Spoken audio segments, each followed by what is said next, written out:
Hurry hey, it's Evil Phil, and it's time again for Dark Souls 2 with that tasty Scholar of the First Sin flavour. It's delicious, albeit a little spicy.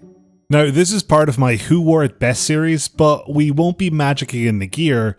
As you guessed from the title, I am playing as Benhart of Jugo, or Benhart Jugs. Well, they don't all work. But it's not all about the hard jugs, it's also about the Blue Moon Greatsword.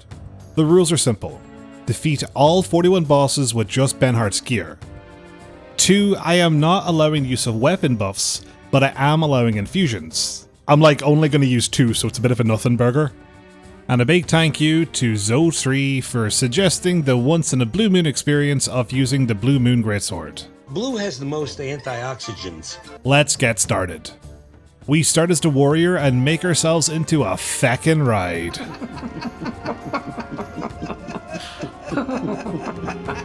Okay, we run past all the things betwixt us and the exit, say hello to the Emerald Herald for our flask, which will come in handy as we engage with this imposter, this fake, for the totally real Moonlight Greatsword. Okay, it takes longer than a minute, closer to 2. Despite the length, we're really not in any danger, which, if I'm being honest with myself, doesn't bode well for the weapon. But eventually, we 13 Reasons Why are fake selves. What? One of those reasons could have been public nudity. You don't know it isn't.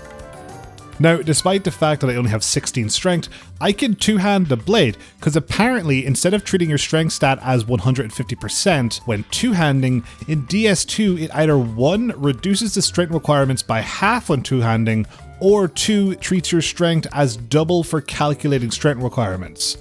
Basically semantics at this point, but good for us as we can murder the local undead population with no extra stat investment. Nice little fact I was unaware of until this run. Now, one thing to note, once we get to 28 strength and can one-hand the blade, we will no longer need to level up strength or dex because this blade has no scaling. So apart from upgrades, infusions and the Ring of Blades, we are very limited to how much we can improve our damage. And while I've talked your ear off, my sword is now almost broken, so yes, that will be a problem going forward. Why, thank you for asking. I did think this blade was going to be better going in. My outside is shiny and pretty, but my inside is filled with cardboard and horse glue. I've solved my identity crisis. We grab Leningrass key for later and then head to get the souls to upgrade our sword and to get our armor. We head to Hyde's Tower of Flame, kill a knight, die, do a jump, fail to 13 Reasons Why the Dragonrider, my bad, take him on for real this time, my bad. I'm just going to skip past the tent montage. I do just want to say I did this first try during the Seal of the Vanquisher run.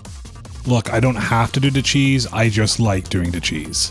With the Dragonrider riding the waves to hell, we can buy some armor and get the Silver Serpent Ring, and finally make some feckin' progress. Grab the house key from Kale, die to the Pursuer, blow up a shortcut, clear the path to the last giant. Sure, the last giant isn't exactly happy to see me right now, but I'm not happy to see him either. No one's happy. But we do a decent chunk of damage when we connect. However, my biggest issue right now is how scabby the stamina in this game is. I am definitely being punished for my greed here. Maybe I'll learn a lesson from it, or maybe I'll kill the giant and finish my armor set. We get the blue seal for some more HP. Blue has the most antioxidants. Upgrade our sword to +2, and then take on, yes, Men's Wharf. Because of all the men. All the men we murder, of course. And the ones we don't murder chase us until we ring a bell. How many times have I told you not to ring bells? Let's go. They can dent or scratch. Drop a bridge, return to Majula, and level so we can finally one-hand our blade. Sure, it's a win, but at what cost? We need another small loan from the Dragonrider. So we return to Hyde's to burn an ascetic, and no, I didn't die to the boss again. I did cheese it first try. But I did fail this jump here 3 times prior, thanks for asking. With the souls of the poppable and non-poppable variety, we can invest in both our tanky stats, upgrade our sword again, and buy the shield. We're a bit heavy, so in Yes Men's Wharf, we grabbed the Fragrant Branch of Yore and the Royal Night Ring behind this wall, used the Fragrant Branch to get into the Shaded Woods, grabbed the Chloranthy Ring, killed Tark for his second Dragon Ring, and then returned to the Forts of the Giants to fight the Pursuer. And yeah, with the improved stamina, we aren't nearly as vulnerable after attacking anymore, and we can take her down relatively cleanly, netting us the Ring of Blades for our efforts. I, for one, applaud us. Now, what I don't applaud is me only getting to the mansion now. We grab the goodies and go. Go meaning go to Yes Men's Wharf and fight the Flexile Sentry. We mostly just use the heavy one-handed attacks because it's quite fast with good range. However, I get a bit greedy near the end and almost die spamming light attacks. In Lost Bastille, we open up the path to Macduff, we drop the barrel and it explodes without a hitch. Without a hitch. Didn't you hear me? Ow! And here we can upgrade our Great Sword a great 2 times with the shunks we found. Clearing out the enemies before the Rune Sentinels was a bad idea, so now we don't do enough damage to offset the weapon degradation, and in attempt 1 we kill both Alessia and Yahim, but the sword breaks after Riche gets below half health.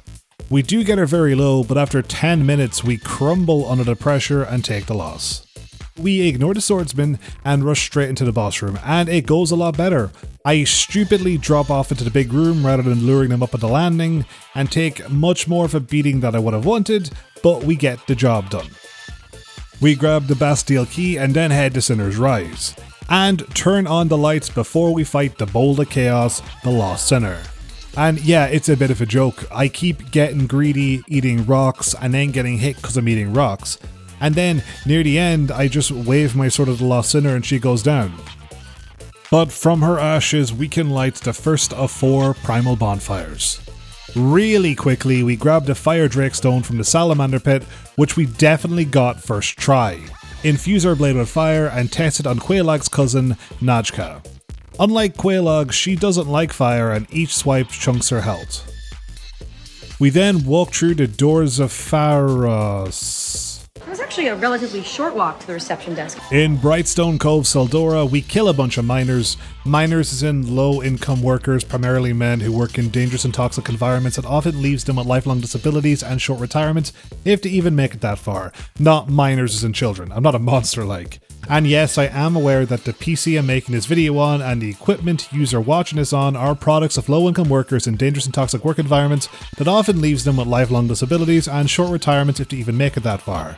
And there was most definitely child labour involved in the production of these technologies. So really, we kill both kinds of miners in Brightstone Cove Seldora if you think about it. Don't worry about it.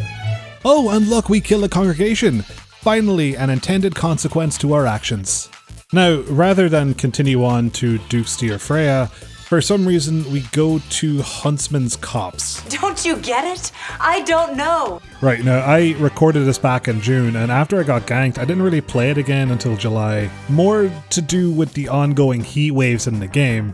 But just a quick public service announcement about DS2.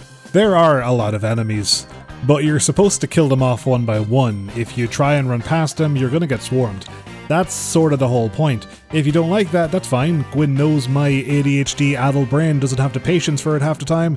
But unfortunately, just because you and I might not like that deliberate design choice, doesn't mean that DS2 is a bad game. Even when at the height of my frustration, I might say, oh my god, DS2 is a shit show, when I die to the umpteenth ambush in 10 minutes. I'm just overwhelmed, emotional, and probably need to drink more water. There are die-hard fans that love this game, and that's because DS2 has a core audience. To them, it's not a shit show, it's a show, maybe even a good or great show. Some people buy tickets every week, others deign to buy tickets. I buy a ticket every once in a while. It doesn't speak to the quality of the show, but who finds the most joy in it. I just wanted to get that off my chest. I feel like sometimes my criticisms of this game can be a little bit unfair. And would you look at that, while I was talking, we killed a horse with a bunch of skeletons, and a bunch of skeletons with a bunch of skeletons. That's 2 gank fight bosses in a row. Those of you that love DS2, you're fucking sick, you know that. In Earthen Peaks, we grab a few chunks on a raw stone for later, and then we head back to Brightstone Cove Saldora and continue on to Dukes Dear Freya to take advantage of that flame infusion on our greatsword. Don't you get it? I know. We grab a chunk and a slab from those dangerous work environments I was talking about. We use our Promethean knowledge of fire to safely make it to Freya. Our damage is fantastic and the torch keeps us safe. At one point she kept spamming the laser, which sure enough chunked us, and a bite from her leaves us very direly in the red. But with 300 damage per swing, we have got so little to worry about, and we're free to light the second Primal bonfire. With that out of the way, we're free to use the raw infusion on our Blue Moon Greatsword. Using our time in the Lost Bastille wisely, we kill the Garboil gang fight with relative ease, as in they hit me relatively easily and I miss them relatively frequently until I get into a rhythm, so much so that I can kill them relatively easily. That's a really confusing sentence. I was, today, many years old when I learned that voring gel was a sin. Back in Majula, Shalquar sells us a ring in her image, which we use to get down to and then kill the musical rats. And although I have a vague sense memory of traversing the gutter, we actually get through pretty cleanly, though we have to do it again when I die in the Black Gulch before resting. But what's one more trip when we can smack the rotten around like they're a big mound of dead people? Oh, that's what they are. Well, that makes sense then. Third Primal Bonfire primed. At Harvest Valley, we get greedy and kill the Covetous Demon, and because we can stagger the mannequins, there's no strife cutting our way up. We burn the windmill to drain the poison from Mytha's boss room. Mytha dies in less than a minute. This blade isn't even maxed out yet, and we have one more Ring of Blades upgrade to get. We take an elevator up from the windmill and wind up in lava. How? Don't you get it? I don't know. It takes a few tries to get through Iron Keep. I cannot say I enjoy this place. There are a lot of enemies and it gets a bit tedious. By the by, this was one of the most enjoyable times I've had taking down Iron Keep. Even with that admission, I still cannot say I enjoy Iron Keep. The Smelter Demon takes a good few swings to take down. I find his added aggression and the passive burn around him makes his third phase a bit scary. But the fear of doing that run back is just enough to cut through all the bullshit and kill him. So we can get our true prize, another Pursuer fight. And sure, while it tastes the same, she drops the Ring of Blades +1, which is 15 more physical attack over the +0 version. I accidentally do Belfry Soul. Now, if you wonder how one can accidentally do Belfry Soul... Don't you get it? I don't know. Moving on, we eat rocks, activate Eigel's Idol's Bonfire, and then take on the Old Iron King. Take on is a bit of a stretch. It's time to abdicate, buddy. Find a young Iron Princess to take over. I am imagining the sexy gremlin from Gremlins 2.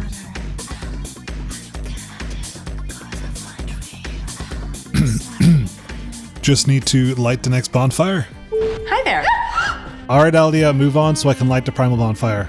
Bye, and Fort Primal Bonfire lit. We quickly run back to Iron Keep to grab the Iron Key, grab the last Titanite chunk we need from Saldora, and then max out our raw Blue Moon Greatsword. Unless we use a Bright Bug, this is what peak blue performance looks like. Blue has the most antioxidants. Yes, I am aware, you have already told me. Actually, that's not even a joke, we don't struggle for a while. Dranglea Castle is hardly a bother. It's an easy time killing the Rune Sentinels to unlock the path to the Dark Chasm of Old site. The Dragonriders take bonkers damage. The second one would have gone down in 4 hits if it didn't take 5. Because that's how Mat works. Also, 1 strike was against her shield. I do die to the Looking Glass Knight, but in my defense, it was all my fault. When we do actually take him on properly though, we do so much damage so fast he doesn't even get a chance to summon. We don't even die in Shrine of Amana. But before we take on the Demon of Song, I slash the Royal Rat Authority until they're a common rat futility, take on the old Dragon Slayer and become the Dragon Slayer, but get out of there before Dragon Slayer shows up.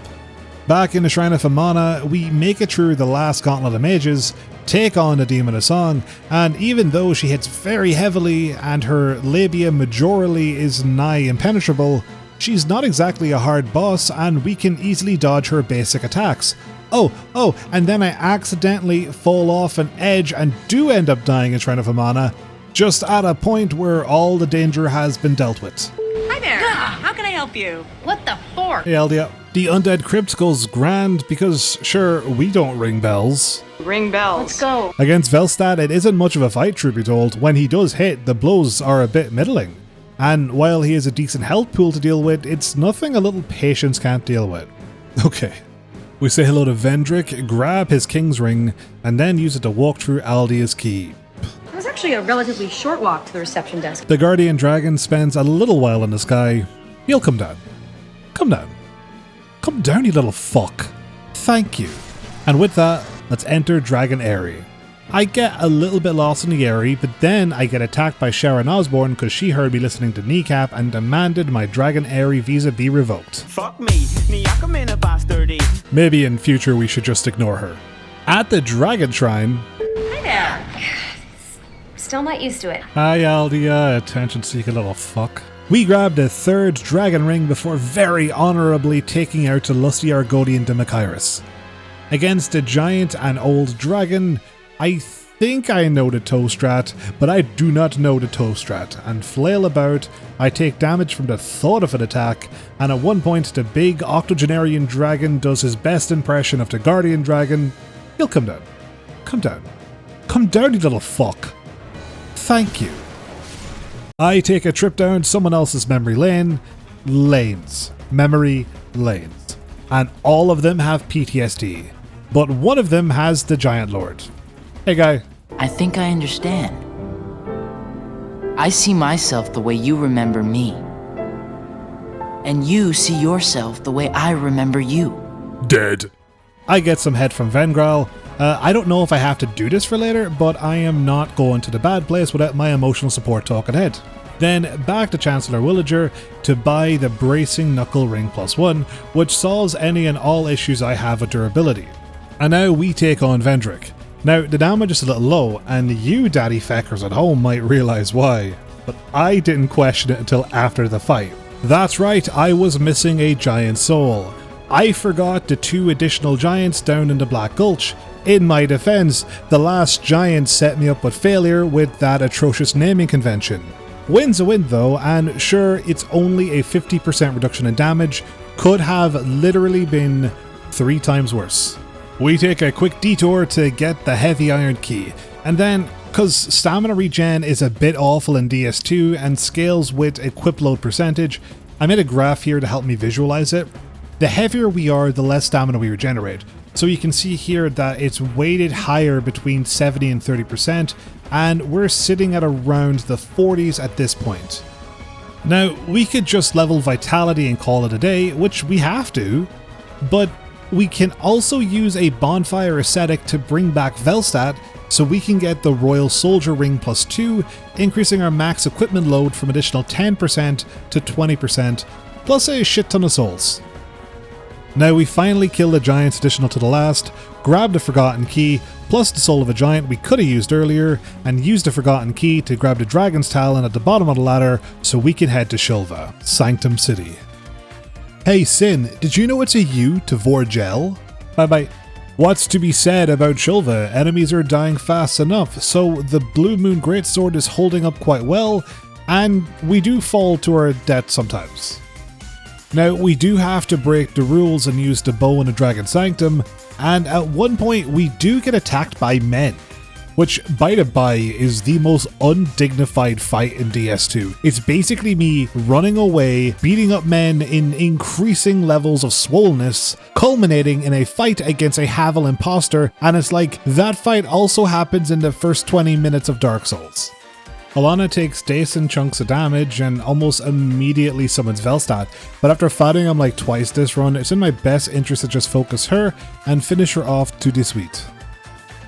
Now, I was expecting the worst from Sin, and it was actually fine, good, great even. I took a lot of hits because I don't know Sin all that well, but because we do good damage and the Bracing Knuckle +1, our sword doesn't end up being at risk until literally the very end of the fight. With DLC 1 over, and as much as I want to complain about Broom Tower, it's not exactly difficult for me to explore. It's certainly an area that deserves time and patience, but we are well enough equipped to deal with this place. I stab Rachel in the chest, I don't know what to do with that information, and then I steal this scorching iron scepter, and I get blown up for my sins. We get smooshed right before we grab the tower key, then run through this absolutely heinous encounter design so we can fight the blue smelter demon. Hey, you're just in time for a blue feast. I died to him like 5 times. 5. It's not a massive number, but that's more deaths to this boss than to every other boss combined. So, just some evil editing here. Someone forgot about the million deaths to the Dragonrider at the start of the game. I don't know if it's the particle effects or the slight delay in his swings, but I struggled to dodge him. That said, the damage wasn't an issue, and after I beat him, I decided to do the main game bosses next for some reason. Don't you get it? I don't know. The Throne Watcher and Defender aren't a roadblock. We chunked them hugely so. Defender goes down first and Watcher shortly after. Is Nishandra going to be hard? No, not at all. Wow, yeah. She's a chunky woman, I'll give her that, but she's slow and we can take her down with ease. Back to the DLC, I guess. Aldia is a shit show for another day, hour, minute, whatever. Many monarchs have come and gone. Instead, let's just go down a plethora of holes. Down, down, down, down, and down to the Fume Knight. Whoever smelt it, wedged it. And it was us. We smelt it, therefore we wedged it. Now, I won't comment on the damage. Oh, but holy gee, is it good. Fume Knight is such a fun boss, and unfortunately I beat him first try. What a sad brag. No, exactly that. We're really tanky, so it's a very forgiving fight. We make mistakes and are free to recover from them with ease. Something a less tanky character wouldn't be afforded. Now, after complimenting the Fume Knight, can I insult the run back to Alone? I'm not going to, I was just asking if I could, like. Alone was fine. I was a bit disappointed actually. This was the first time I felt my damage was low. It still plays like a dance, don't get me wrong, but I was starting to get very frustrated with my own stamina management, and it spoiled the fight for me, if that makes sense. We dive into the dark a couple of times across the land so we can fight the Dark Lurker. So, you know how I said my damage was high before? Well, it's low now, but that's just the Dark Lurker lurking in the dark. They reduce physical damage by half, but the good news is their attacks are quite well telegraphed, and though they hit like a truck, the benefit of them splitting into two is that we can attack both their bodies simultaneously, ending the fight before it gets out of control. And now, we're almost there with Eliam Lois. Okay, so hot take. I like it here. I mean, I love an ice level to bits and back. I take my time here, and I murder every enemy. In fact, I pull a Bloodborne. What's pulling a Bloodborne? Well, it means I don't rest between boss fights. I didn't use a bonfire until after I obtained the Eye of the Priestess, until after I killed Ava, who was a pouncy wee kitty, I'll give her that, and until after I had freed all 3 of the knights. And okay, can we talk about the snowball? This is so good. I love this snowball. Can we keep the snowball, please? This is what I love about Dark Souls 2. The snowball. Not like the snowball itself, but it's all the secrets, you know what I mean? I'll stop. But we do have to rest before we go to the next place on our list, which is the bad place.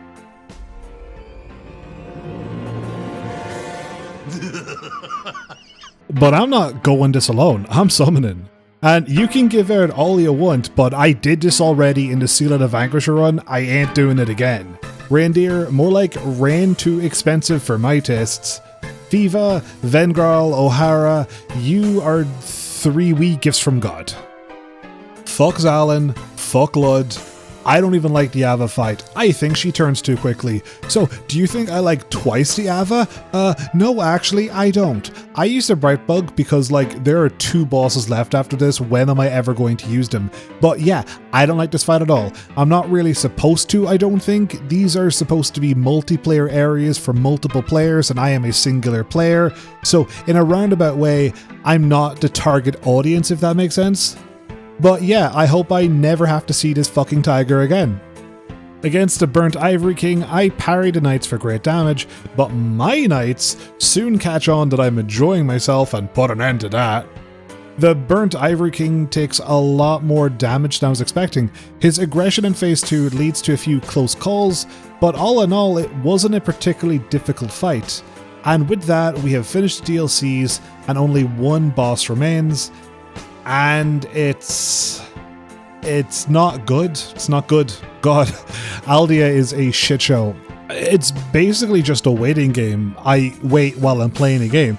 I'm supposed to be playing a game, but instead I'm waiting. When he is on fire, he not only harms you when you touch him, but takes reduced damage too. And even when his flames are quelled, he still takes slightly reduced damage. It's a pity because Aldia is a very interesting character. But for now, once we whack the weeds, maybe we leave the rekindling of the fire to somebody else. So this run didn't start off great. Have to say, it felt so weak in the beginning, but after we infused it with fire and then with raw, it just soared in power. Strangely, the lack of scaling is what makes this weapon so good. You don't have to worry about leveling strength to increase your damage, you can just invest your levels into health, stamina, and adaptability. If anything, the main criticism of this weapon is that it's boring. Sorry. I've been Evil Phil, and you've been Talkdia.